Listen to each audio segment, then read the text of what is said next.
Look at this assembly line. Thousands of perfectly sewn shirts passing every internal quality check and moving straight into export shipping boxers. But when this shipment lands in the US or Europe, it triggers a massive wave of customer returns. Despite the clean stitching, the fit is wrong for the market. The immediate assumption is that the factory in Bangladesh either made a severe quality control error or deliberately cut corners to save fabric. In reality, the label says large, but the physical dimensions were never calibrated for the target customer's build.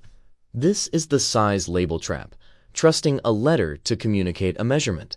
When buyers fail to provide market-specific specifications, they receive garments that pass factory inspection but fail the customer's fit test.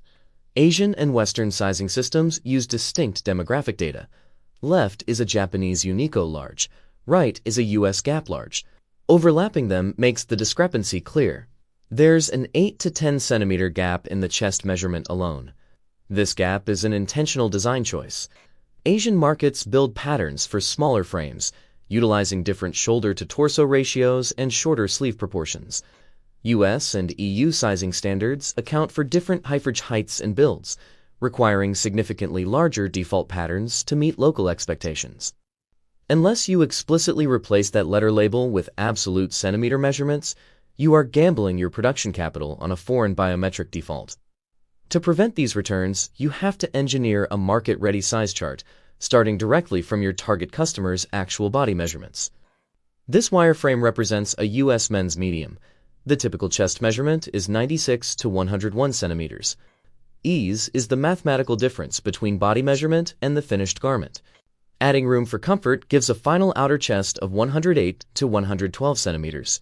Your intended garment silhouette will dictate this exact math. If you are producing an oversized or drop shoulder style, you must add an additional 20 to 30 centimeters of ease to that baseline. Do not attempt to build these charts by converting international letter labels. Assuming an Asian XL equates to a US large is a direct path to massive rejected inventory. Every single measurement point, bust, waist, and hip, must be individually translated into absolute centimeters. A reliable size chart is simply the sum of your customer's biometric data plus the specific geometric ease required for your design. That mathematical theory requires formatting into a technical specification sheet, or tech pack. This document is the single source of truth your factory follows. Submitting a size spec demands absolute precision, starting with centimeters for universal accuracy. You must specify your convention. A half chest of 52 centimeters equals a full chest of 104. You must also include a mandatory tolerance level, typically plus or minus 1 centimeter. Without a stated tolerance, the quality inspection team at the factory has zero mathematical benchmark to evaluate the finished garments against. Define your exact size run ratios clearly so the factory knows how many units to cut, such as a 1-2-3-2-1 distribution from small to XXL. A professional manufacturer does not guess or interpret your intent. They execute the exact geometric data you put in front of them. Even with the tech pack in place, specific points of measurement will fail if you rely on standard Asian defaults for Western garments. An Asian default t-shirt shoulder width sits around 17.5 inches, but an American medium must snap out to 20. For polo shirts, unadjusted collar circumferences are too small. And for hoodies, factory standard sleeve lengths will fall short of Western requirements. Drop shoulder styles also suffer. If the drop point is misplaced, the oversized aesthetic is completely lost.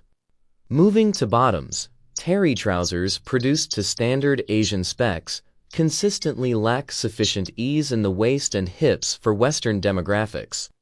Failing to overwrite factory defaults with category-specific measurements leads to structural failure in your garment silhouette. Once you lock in your base measurements, you face the absolute most complex technical hurdle in global sourcing: grading. Many assume grading simply means expanding a garment uniformly, scaling it like a balloon from medium to XXL. In reality, grading is nonlinear. A chest measurement might increase by 4 centimeters per size, while shoulder width only expands by 1.5. If you fail to define these precise grading increments in your tech pack, the factory will automatically apply their local grading standard to fill the gaps. This results in a perfect medium sample during development, but an unwearable batch of XXL units that you will only discover upon final delivery. Creating accurate patterns is only the first step. You must enforce these precise measurements at the factory production level. The operational rule is this: submit your complete centimeter size chart before the first protosample is ever made, never after. You must also mandate our written measurement report with every single sample submission. This provides direct financial privilege. If your spec was unambiguous and the factory misses the stated tolerance, you have the documented proof required to demand a free revision round. Sizing documentation is a financial shield. It protects your sampling budget and prevents production delays. The final step in mastering your supply chain is turning isolated sizing decisions into a permanent brand asset. This flowchart outlines the exact chain of documents you must retain: the approved spec chart, the pre-production sample report, the size set report, and finally, the pre-shipment inspection results. Retaining this unbroken chain of data allows your brand to reorder seasonal styles seamlessly without wasting time reapproving fits. It also allows you to confidently hand off your production to new manufacturing partners in different regions without starting from zero. Sourcing professionals who abandon alpha label bestwork in favor of strict geometric data architecture eliminate fit errors. They reduce returns and build reliable global supplies.